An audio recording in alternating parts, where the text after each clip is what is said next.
Dios te bendiga poderosamente. Le habla su hermano evangelista Williams Moisés. Quiero darle la muy bienvenida a nuestro podcast Ana TV Show, Uno con Dios para bendecir vida.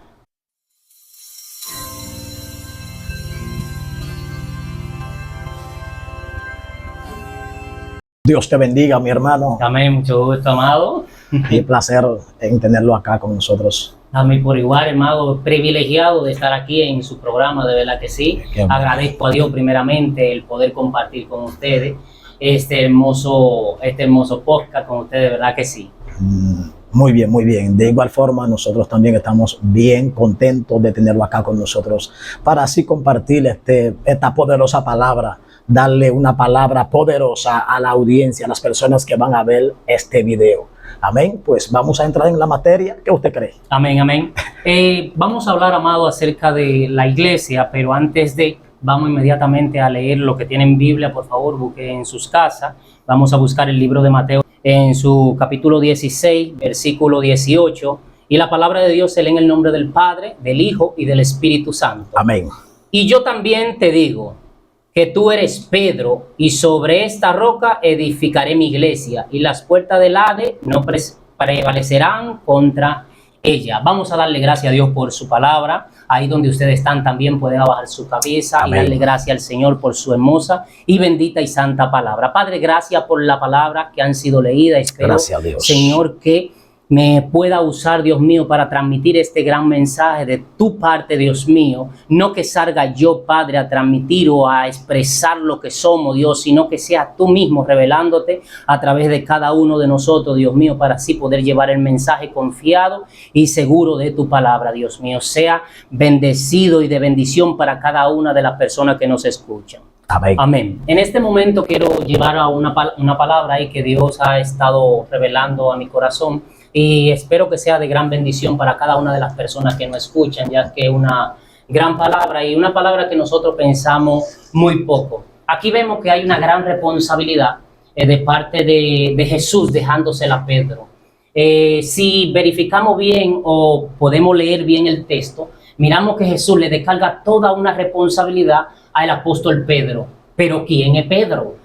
¿Qué representa Pedro en toda la Biblia? Sí. Lo que representa Pedro en toda la Biblia, según estuve buscando, ha sido problema. Pedro representa rebeldía, Pedro representa problema. En todo el texto de la Biblia que usted ve desde Mateo hasta Juan, Pedro le estuvo dando, fue el niño como el niño más carpetoso de toda la Biblia. Que Jesús tuvo que constantemente estarle corrigiendo y diciéndole cosas que al final, para tener un resultado con él, tuvo que dejarle esto como puesto. ¿Y por qué decimos? ¿Y por qué se le deja una responsabilidad tan grande a la persona que en toda la Biblia se llamó mala atención? Entonces me estuve fijando que cuando nosotros leemos la Biblia, últimamente como iglesia, nos están faltando ciertos puntos que no le estamos prestando atención. Y es nosotros identificarnos como iglesia. ¿Por qué se le deja este legado a este hombre? Negó a Jesús, hizo una innumerable cosa que de verdad me quedé impresionado al ver que el legado de este hombre es todos sus errores convirtiéndolo aquí. Pero la comparación que Jesús quiere dejarnos a todo por escrito, y nosotros tenemos un manual que es la Biblia, la palabra de Dios, pero pocas veces comenzamos a leerla y escudriñarla. Así es. Y por eso estamos llenos de miedo, estamos llenos de frustraciones. Estamos no presentándonos como iglesia, sino presentándonos como mendigos, que nos dejaron un manual. Amén. Entonces vemos aquí que Dios le deja un manual a la iglesia, pero la iglesia está descuidada y no está buscando de ese manual. Y si usted es una persona que se le dejó un legado donde están todas sus riquezas y usted no escudriña el manual, usted va a pasar su vida pobremente aquí en la tierra. Así es. Amén. Entonces, Pedro es la representación con la que Jesús quiso dejarnos entender que era su palabra. Por eso se fundamentó en Pedro al final ya de esta parte. Entonces, sí, ¿cómo vemos a Pedro? Por ejemplo, en el capítulo 4 de Mateo, versículo 18, podemos ver aquí que Pedro, si usted busca en la Biblia, Pedro es el primer discípulo llamado de todos sus discípulos. Se encuentra que están él y su hermano, pescando y de repente él le llama, es el primero llamado. Entonces una comparación con la iglesia, nosotros somos los primeros en ser llamados. La iglesia de Jesucristo viene a ser la primera en llamado. Nosotros hemos sido, o sea, nosotros somos los hijos con el legado para llevar la iglesia, por ejemplo, para tener la iglesia a donde está ahora. Nosotros somos los que tenemos que llevar el testimonio donde tenemos que llevarlo. Somos los primeros en ser recatados, los primeros en ser buscados. La iglesia de Jesucristo fue la primera. Entonces, si inmediatamente podemos comparar ahí, Pedro es una de las primeras personas que viene aquí. Por eso se le deja el legado. ¿Quién sigue siendo Pedro? Si usted se busca también a Mateo 16, el primero que Jesús le pregunta, ¿y qué dicen la gente que somos nosotros?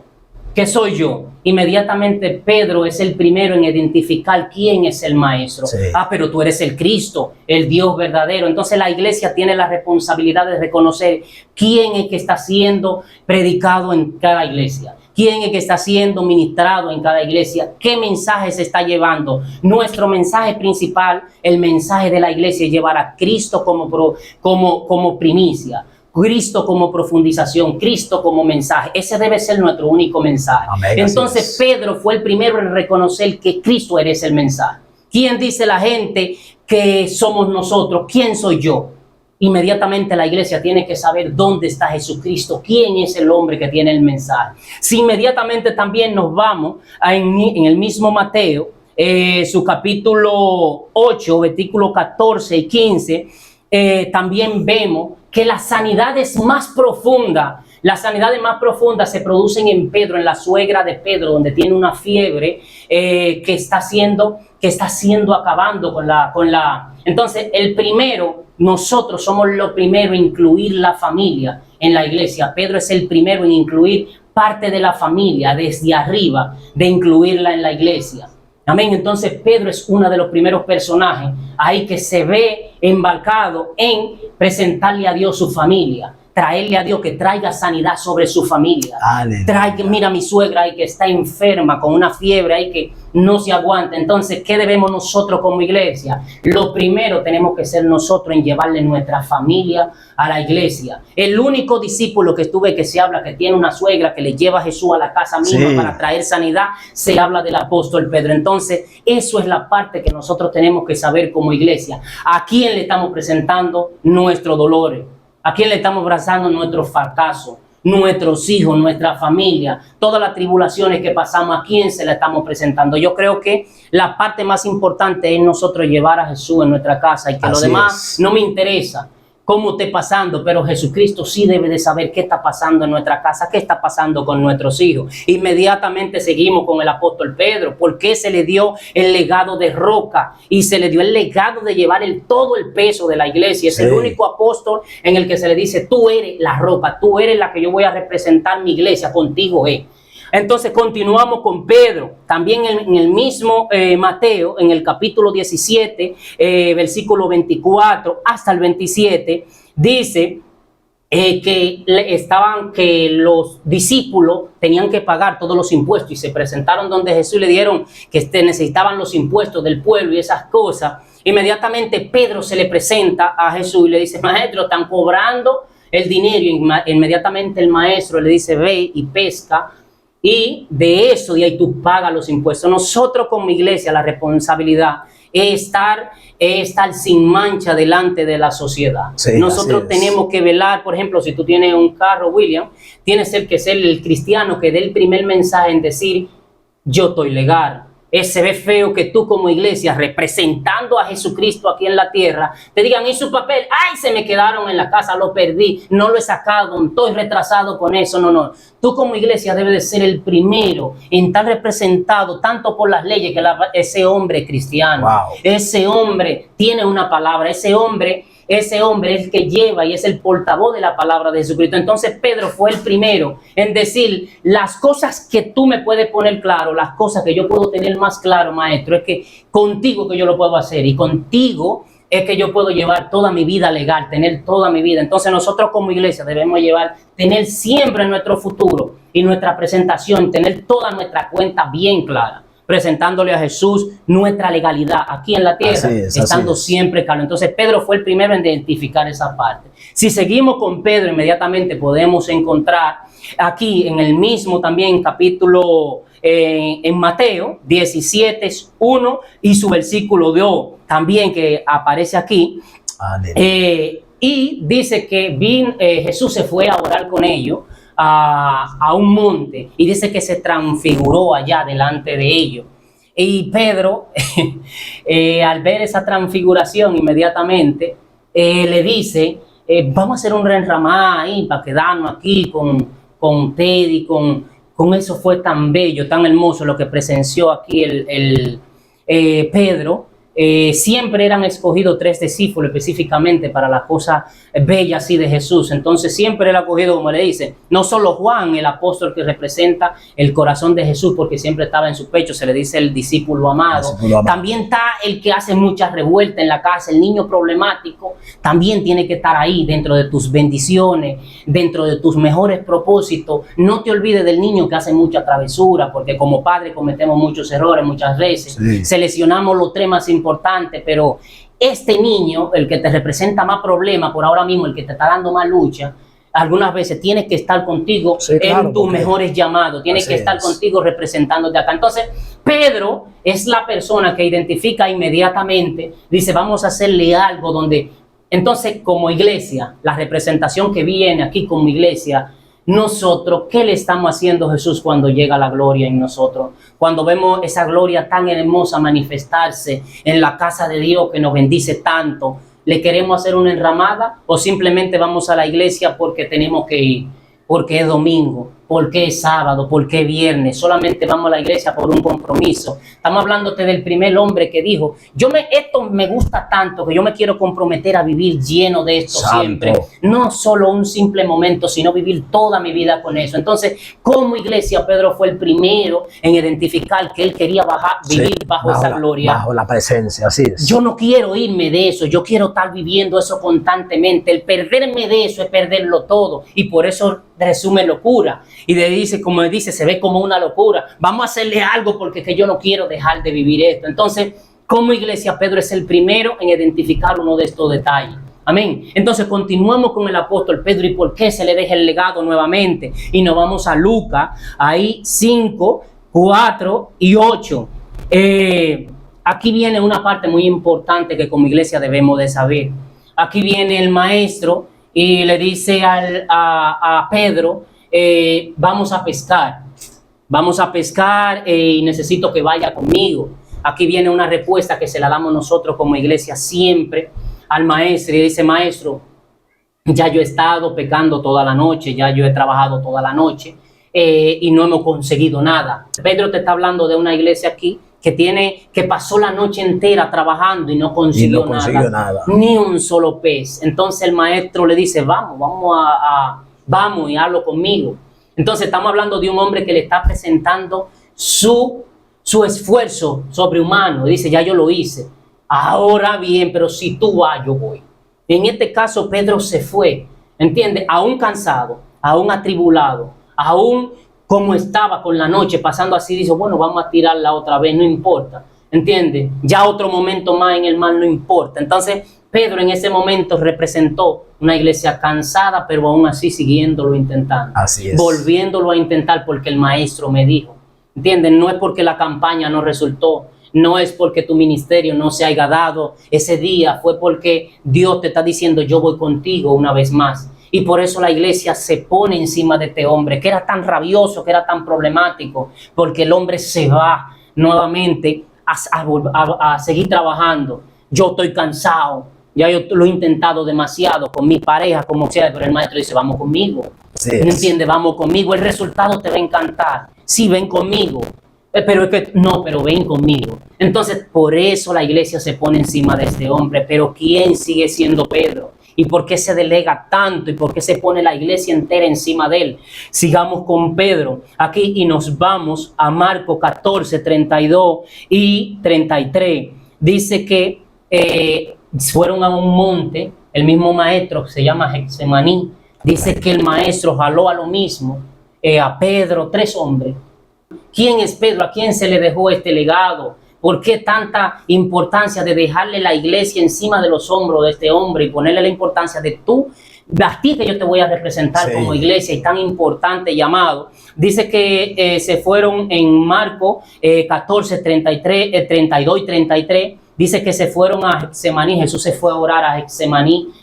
Si tú te buscas esa palabra, dice que Jesús sufría y los sudores le bajaban, estaba pasando, padeciendo aquí. Se dice que ya él veía venir lo que iba a pasar en la cruz y dice que se llevó a 3.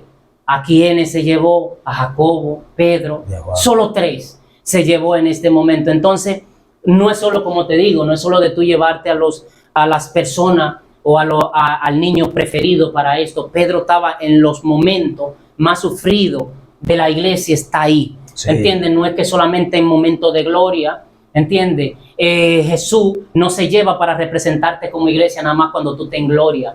Tú eres un hijo de Dios que igualmente va a estar con Jesucristo cuando estén pasando por los momentos más amargos de tu vida.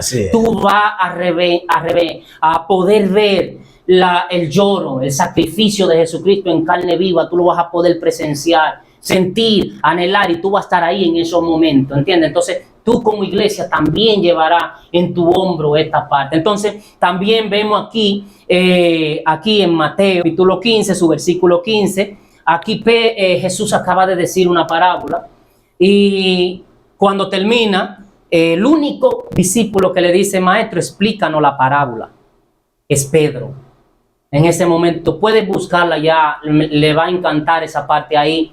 Muchas veces nosotros como iglesia estamos viviendo muchos momentos felices y esas cosas. Pasan milagros grandísimos, pero nunca buscamos una explicación de lo que no entendemos. Así es. Pedro era ese hombre que, representando a la iglesia, buscaba, dime qué tú tienes que decirme con esto que yo estoy viviendo y con esto que tú me dijiste, porque tú dijiste que me iba a bendecir, pero yo estoy en derrota. Yo estoy viviendo momentos en que yo no entiendo. Yo no me veo en la gloria que tú me dijiste. Entonces, Pedro es el único como iglesia que le dice: maestro, explícanos bien. O sea, tú te estás explicando muy, muy bonito tu mensaje, que tú me ibas a bendecir, que todo iba a ser muy bueno, pero en realidad explícamelo más claro. O sea, profundiza conmigo. Dime las cosas en realidad que tú quieres de mí, porque yo no entendí. Nosotros como iglesia, en vez en cuando, tenemos que decirle al maestro: no entiendo lo que estoy pasando. Sí, no entiendo este proceso. Tú eres su hijo. Él te va a entender por lo que tú estés pasando, por todo. Pero muchas veces el ego nos está cegando. No. Dios también quiere que tú le digas: explícame, papi. No pude entender, padre, lo que tú me quedaste de dicho. Nos queremos muchas veces no entendemos nada. Dios también te va a explicar cada detalle de las cosas que tú no puedes entender. Habla con él te va a explicar. Amén. Vamos con Pedro nuevamente y seguimos con él. También en Mateo 18, 21, aquí vemos una palabra muy hermosa que como iglesia, si la entendemos, William, es una palabra que nos puede ayudar bastante. Dice Pedro: ¿cuántas veces, William, tenemos que perdonar a nuestros hermanos? Le dice Pedro. Inmediatamente le da un número, hasta 7 veces. Le dice Pedro, tú sabes, diciendo: bueno, es mucho 7, y el maestro viene y le contesta: hasta 70 veces 7. Entonces, como iglesia es una parte muy importante que lo entendemos, porque algunas veces creemos, Jesús no quiso darle un número en específico, como decir así como iglesia: yo tengo que tener un número para perdonarte. No, Él te está diciendo como iglesia que tú no debes de fijarle un número a tu hermano para tú ofrecerle tu perdón, para tú ofrecerle esa mano amiga nuevamente. Tu hermano es tu hermano, el que Dios te dejó para que viva con él. Tú no puedes tener un número para decir: tú me ofendiste 2 veces, tú me ofendiste 3. Es que no importa las veces que como iglesia se te haya ofendido, que el hermano te haya faltado, es que tú tienes que nuevamente volverlo a perdonar y amarlo un sinnúmero de veces. Entonces, como iglesia, a Pedro se le da esa carga, que nunca la vemos, la dejamos pasar por alto porque andamos corriendo demasiado. Nos vamos en Pablo, nos vamos en Elías, nos vamos en gente que tiran fuego por la boca y de todo, pero nos olvidamos del legado en realidad que se nos dejó la iglesia. Y estamos hablando de una iglesia no cualquiera. Somos iglesias rebeldes, pero el Maestro está con nosotros. Amén. Somos iglesias problemáticas, pero Dios está con nosotros. Dios te está diciendo en toda la Biblia, con la parte de Pedro, que no importa tu circunstancia, que Dios no vino a fundamentar la iglesia sobre gente perfecta. La vino a hacer sobre personas que estaban llenísimos de problemas, con unas cantidades de problemas que eran innumerables en el mundo. Pedro no tiene en la Biblia, como estamos buscando aquí, no voy a tenerte tiempo de detallar tantos problemas que tenía Pedro. Son más de 40, 50 problemas que tiene, pero si tú lo buscas son las que pasan todas las iglesias, en todas partes, pero nosotros no lo estamos viendo porque dejamos de vernos como iglesia. Ahora nos estamos viendo como apóstol, nos estamos viendo como el hombre del saco, nos estamos viendo con demasiado view, nos estamos viendo con demasiados seguidores. Y Jesucristo lo único que te quiere decir: mijo, eran 5,000 y cositas así que me seguían a ti. A ti siguen 20,000 y tú no le estás dando el mensaje correcto. Entonces el Maestro quiere fundamentar la parte en ti más importante, no es los seguidores, es el mensaje tan fuerte que tú llevas. Entonces por eso lo fundamentó en el discípulo que tenía más problemas, que ese nadie lo seguía, ese era un problema. Ese fue, que hasta después que se fue Jesucristo, le fue un problema para Pablo. Pero lo que te quiero dejar dicho es que la misericordia de Dios es tan grande que se revela en la persona más imperfecta, en la persona más impura, que se presenta en esas personas. Dios quiere revelar su gloria de una manera muy específica. Amén.